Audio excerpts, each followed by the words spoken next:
Rule number 8, exit is band. जैसे Indian citizen को कहीं बाहर घूमने जाना है या कहीं फॉरेन में स्टडी करने जाना है तो वो सब टोटली अलाउड है। हम परमिशन लेकर अपना देश छोड़कर बाहर जा सकते हैं, या फिर पढ़ाई के लिए किसी को किसी और देश में जाना हो तो वो भी बिना किसी दिक्कत के जा सकता है। पर नॉर्थ कोरिया में ऐसा नहीं है। नॉर्थ कोरिया में जो पैदा हुआ है वो नॉर्थ कोरिया में ही मरेगा। यहाँ पर अगर किसी बंदे ने देश छोड़कर भागने की कोशिश की और वो पकड़ा गया तो सीधा सीधा 3 जनरेशन रूल लग जाएगा। और अगर नॉर्थ कोरिया का कोई सिटीजन भागते हुए बॉर्डर वगैरह के आसपास उसको क्रॉस करते हुए पकड़ा गया तो सोल्जर्स उसे वही गोली मार देंगे। लेकिन कुछ रेयर केसेस ऐसे भी हैं जिसमें लोग नॉर्थ कोरिया को छोड़ के भागने में सक्सेसफुल हुए हैं। एक साल पहले दिसंबर 2023 में ऐसा ही एक केस हुआ जिसमें किम नाम का एक बंदा तूफानी रात में समुद्र के रास्ते भागने का प्लान बनाता है। उसे पता था कि तूफानी रात है तो नॉर्थ कोरियन मिलिट्री वाले उस रात बहुत ज्यादा टाइट सिक्योरिटी के साथ तो होंगे नहीं, इसलिए अपनी प्रेग्नेंट वाइफ, अपनी माँ, अपने भाई की पूरी फैमिली और लोटे में अपनी बाप की अस्थियां लिए सारी प्लानिंग कर लेता है। चूंकि ये बंदा सेलर था तो प्लानिंग सॉलिड थी और अकॉर्डिंग टू प्लान अपने भाई के बच्चों को नींद की दवा देकर बोरी में पैक कर लेता है। सारे मेल्स हाथों में तलवार ले लेते हैं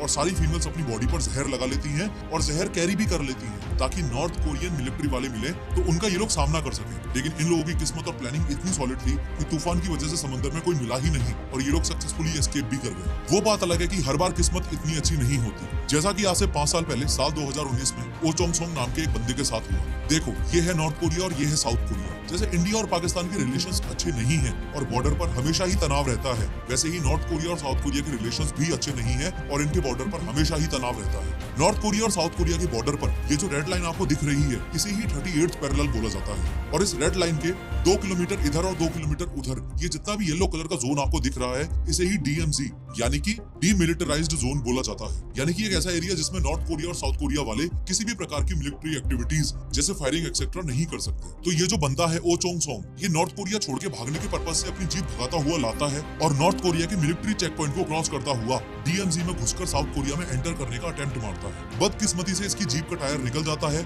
और गाड़ी भिड़ जाती है। अब अगर ये वैसे भी वहां रुकता तो सोल्जर्स इस पर फायरिंग करते और इसे मार देते, तो ये जीप से उतरकर भागना शुरू कर देता है। साउथ कोरिया की तरफ भागते भागते इसे नॉर्थ कोरियन सोल्जर्स की गोलियां भी लगती हैं, लेकिन फिर भी ये भागता रहता है और एंड में साउथ कोरियन सोल्जर्स इसे अपनी तरफ खींच लेते हैं और ये बच जाता है। कोरियन वॉर से लेकर आज तक टोटल 30,000 से ज्यादा लोग नॉर्थ कोरिया छोड़ के भाग चुके हैं और ये ओ चोंग सोंग का केस भी उनमें से ही एक रेयर सक्सेसफुल केस है। अगर आप यूट्यूब पर ऑटो वॉम्बियर सर्च करोगे तो नोटिस करोगे कि हजारों वीडियोस हैं जिन पर तगड़े व्यूज आ रखे हैं। ये एक अमेरिका का बंदा था जो एक ट्रेवल एजेंसी के थ्रू नॉर्थ कोरिया में घूमने गया था। फिर नॉर्थ कोरिया वालों ने जिस बहाने से इस बंदे को वहां पकड़ लिया उसकी स्टोरी बहुत तगड़ी है। आगे बात करेंगे इस वीडियो के एंड में, दिमाग हिल जाएगा।